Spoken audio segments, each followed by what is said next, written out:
அதே இப்ராஹிம் நபி அவர்கள் அல்லாஹ்விடத்திலே கேட்கக்கூடிய துஆ என்ன கேட்கிறாங்க அப்படின்னு சொன்னா, அவங்க என்ன கேட்கிறாங்கிறத இப்ப நம்ம கவனிக்க வேண்டிய ஒரு முக்கியமான ஒரு விஷயம். இவ்வளவு காலமா நம்ம நிறைய துஆ செஞ்சிருக்கோம், ஆனா இப்படி நம்ம துஆ செஞ்சிருக்கோமாங்கிறது ஒரு கேள்விக்குறியான விஷயம் தான். நமக்கு இப்படி கேட்கணும்னு அந்த எண்ணமாவது தோன்றிருக்கா அப்படின்னு சொன்னாலும் யோசிக்க வேண்டிய விஷயம் தான். ஆனா ஒரு நபி அல்லாஹ்விடத்தில் இப்படி ஒரு துஆவை கேட்கிறாங்க.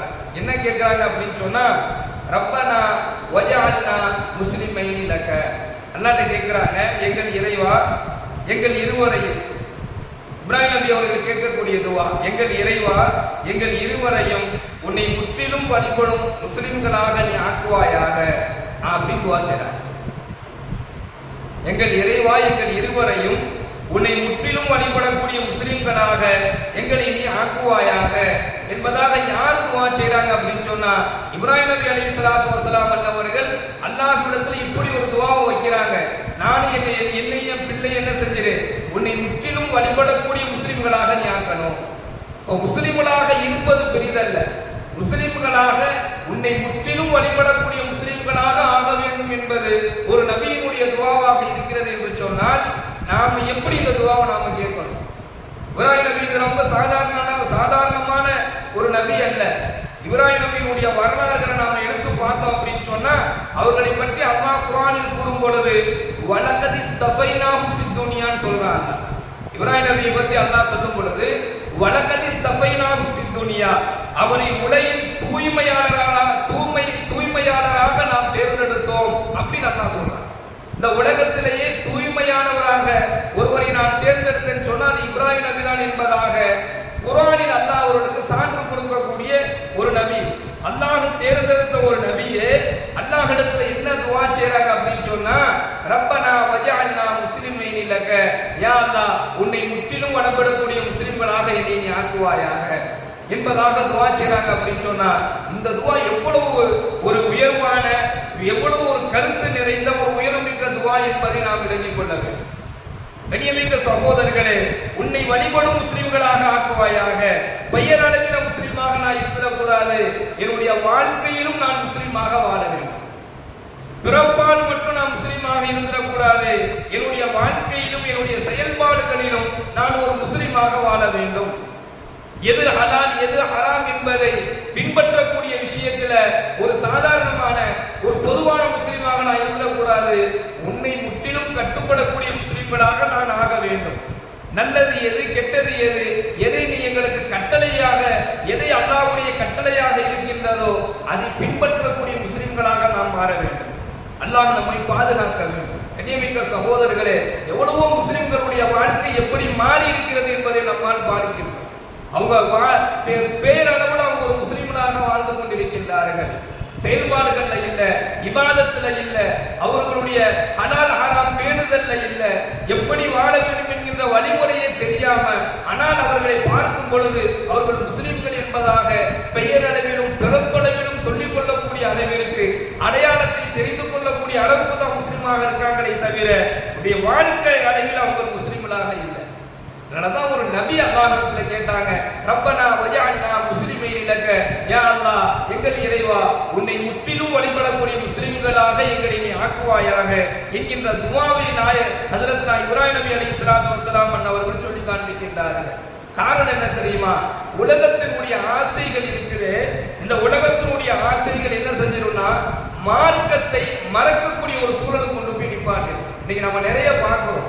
உலகத்தினுடைய ஆசையின் காரணமாக இஸ்லாத்தை விட்டு இஸ்லாம் மார்க்கத்தின் மீதும் மார்க்கத்தினுடைய கட்டுப்பாடுகளை மீறி வெளியே செல்லக்கூடிய எத்தனையோ மக்களை, எத்தனையோ சகோதர சகோதரிகளை நாம் பார்க்கிறோம். இஸ்லாமிய மக்களை நாம் பார்க்கிறோம், முஸ்லிம்களாக வாழக்கூடியவர்களை நாம் பார்க்கிறோம். உலகத்தினுடைய ஆசைகள் என்ன செஞ்சிருதுன்னா மார்க்கத்தினுடைய சட்டத்திட்டங்களை மறந்து செல்லக்கூடிய, அதை விட்டு வெளியேறக்கூடிய ஒரு நிலைகளை நாம் பார்க்கிறோம். இன்னும் உலகத்தின் மீது இருக்கக்கூடிய, உலக வஸ்துக்களின் மீது இருக்கக்கூடிய பேராசையின் காரணமாக இஸ்லாத்தை விட்டு வெளியேறக்கூடியவர்களை நாம் பார்க்கிறோம். அது மட்டுமல்லாத இந்த உலக ஒரு சூழலை ஷைத்தான் உருவாக்குவான். மார்க்கத்தை விட்டு வெளியேறக்கூடிய, தீனை மறக்கக்கூடிய ஒரு சூழலை ஷைத்தான் நமக்கு உருவாக்கி காட்டுவான்.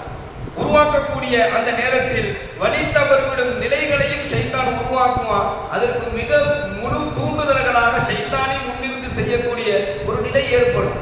அதனாலதான் ஹஜ்ரத் இப்ராஹிம் நபி அலைஹிஸ்ஸலாத்து வஸலாம் அன்னவர்கள், யா அல்லாஹ், என்னை உனக்கு முற்றிலும் வழிபடக்கூடிய முஸ்லிம்களாக நீ ஆக்குவாயாக என்ற துஆவை நாம் செய்கின்றார்கள். ஹஜ்ரத் அபூ சுஃபியான் ரலியல்லாஹு அவர்கள் அறிவிக்கின்றார்கள், நபிகள் நாயகம் ஸல்லல்லாஹு அலைஹி வஸல்லம் அன்னவர்களிடத்துல அபூ சுஃபியான் கேட்கிறாங்க, அல்லாஹ்வுடைய தூதரே, நான் எனக்கு யாருமே சொல்லி தராத, இஸ்லாத்துல எனக்கு யாருமே சொல்லி தராத அழகான ஒரு சொல்லை எனக்கு நீங்கள் சொல்லிக் கொடுங்க அப்படின்னு சொல்லி பெருமானார் ஸல்லல்லாஹு அலைஹி வஸல்லம் அன்னவர்களிடத்துல ஹஜ்ரத் அபூ சுஃபியான் ரலியல்லாஹு அன்ஹு அவர்கள் கேட்கிறாங்க. அதற்கு நாயகம் ஸல்லல்லாஹு அலைஹி வஸல்லம் அன்னவர்கள் சொல்லி கொடுக்குறாங்க, ஆமன்து பில்லாஹ், நான் அல்லாஹ்வை கொண்டு ஈமான் கொண்டேன் என்பதாக நீர் கூறுவீராக. ஆமன்து பில்லாஹ், நான் அல்லாஹ்வை கொண்டு ஈமான் கொண்டேன் என்று நீர் கூறுவீராக. சும்மா அஸ்தகீமு, பின்பு அதன் மீதே நீங்கள் உறுதியாக இருப்பீராக. இந்த செய்தியை, இந்த சொல்லை நபிகள் நாயகம் ஸல்லல்லாஹு அலைஹி வஸல்லம் அன்னவர்கள் ஹஜ்ரத் அபூ சுஃபியான் ரலியல்லாஹு அன்ஹு அவர்களுக்கு கற்றுக் கொடுக்கின்றார்கள். இன்னும் பார்க்கிறோம், இதுதான் ஒரு முஸ்லிமினுடைய அடையாளம்.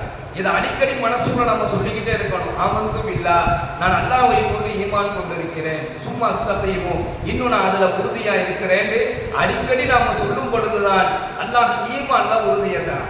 இப்ராஹிம் நபி கேட்ட அந்த உண்மையான உனக்கு முற்றிலும் வழிபடக்கூடிய அந்த முஸ்லிம்களுடைய அந்த கூட்டத்துல அந்த முஸ்லிம்களாக என்ன செஞ்சிருவான், அல்லாஹ் நம்மை ஆக்கி தரான்.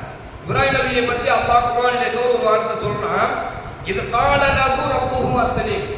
இப்ராஹிம் நபியை பார்த்து அல்லாஹ் சொன்னா, என்னை வழிபட்டவராக என்னிடத்துல நீங்கள் சரணடையுங்கள் அப்படின்னு நான் அவரை பார்த்து சொன்னேன். அல்லாஹ் சொல்றான், இப்ராஹிம் பார்த்து நான் சொன்னேன், என்னை வழிபட்டவராக என்னிடத்துல நீங்க சரணடைங்கன்னு சொல்லி நான் சொன்னேன். கால அஸ்லம்து லிரப்பில் ஆலமீன், உடனே இந்த உலகத்துல எதுவுமே எனக்கு பெரிதல்ல, இந்த உலகத்துல எதுவுமே எனக்கு பெரிதல்ல என்பதாக சொல்லி என்னிடத்தில் அவர் சரணடைந்தார் என்பதாக இப்ராஹிம் நபியை பற்றி அல்லாஹ் தஆலா தன்னுடைய திருமறையில் இன்னொரு வசனத்தில் அல்லாஹ் பேசுறான். கண்ணியமிக்க சகோதரர்களே, இந்த உலகத்திலேயே தூய்மையானவராக தேர்ந்தெடுக்கப்பட்ட ஒரு நபி, அல்லாஹ் எனக்காண்டி நீங்க சரணடைங்கன்னு சொல்லி சொன்ன உடனேயே உலகத்துல எதுவுமே எனக்கு பெரிதில்லை என்பதாக உடனடியாக சரணடைந்த ஒரு நபி. இன்னும் சொல்ல போனா அல்லாஹ் தன்னுடைய நண்பராக ஏற்றுக்கொண்ட ஒரு நபி. அல்லாஹ் அவங்க என்ன செஞ்சிட்டான், என்னுடைய நண்பர் இப்ராஹிம் என்பதாக சொன்னான். தன்னுடைய நண்பராக தேர்ந்தெடுத்து கொண்ட ஒரு நபியே அல்லாஹ்ட்ட என்ன கேட்டாங்கன்னா, ரப்பனா வஜஅல்னா முஸ்லிமீன் லக, யா அல்லாஹ் இந்த உலகத்துல யா அல்லாஹ் நான் வாழும் பொழுது உன்னை முற்றிலும் வழிபட்டு வாழக்கூடிய முஸ்லிம்களாக என்னை ஆக்குவாயாக என்பதாக துஆ செய்றாங்களே. இந்த துஆவை நாமும் அதிகமாக ஓத வேண்டும். எல்லாம் வல்ல இறைவன் அவனுக்கு முற்றிலும் வழிபட்டு வாழக்கூடிய முஸ்லிம்களாக நம்மையும் நம்முடைய சந்ததிகளையும் ஆக்கி அருள் புரிவானாக. வாஹிர் தஅவானா அல்ஹம்துலில்லாஹி ரப்பில் ஆலமீன். அஸ்ஸலாமு அலைக்கும் வரஹ்மத்துல்லாஹி வபரகாத்துஹு. சுப்ஹானல்லாஹி வபிஹம்திஹி, சுப்ஹானக்கல்லாஹும்ம வபிஹம்திக, வநஷ்ஹது அல்லா இலாஹா இல்லா அன்த, வனஸ்தக்ஃபிருக வனதூபு இலைக். சுப்ஹான ரப்பிக ரப்பில் இஸ்ஸத்தி அம்மா யசிஃபூன், வஸலாமுன் அலல் முர்ஸலீன், வல்ஹம்துலில்லாஹி ரப்பில் ஆலமீன். ஸல்லல்லாஹு அலா முஹம்மது ஸல்லல்லாஹு அலைஹி வஸல்லம். ஸல்லல்லாஹு அலா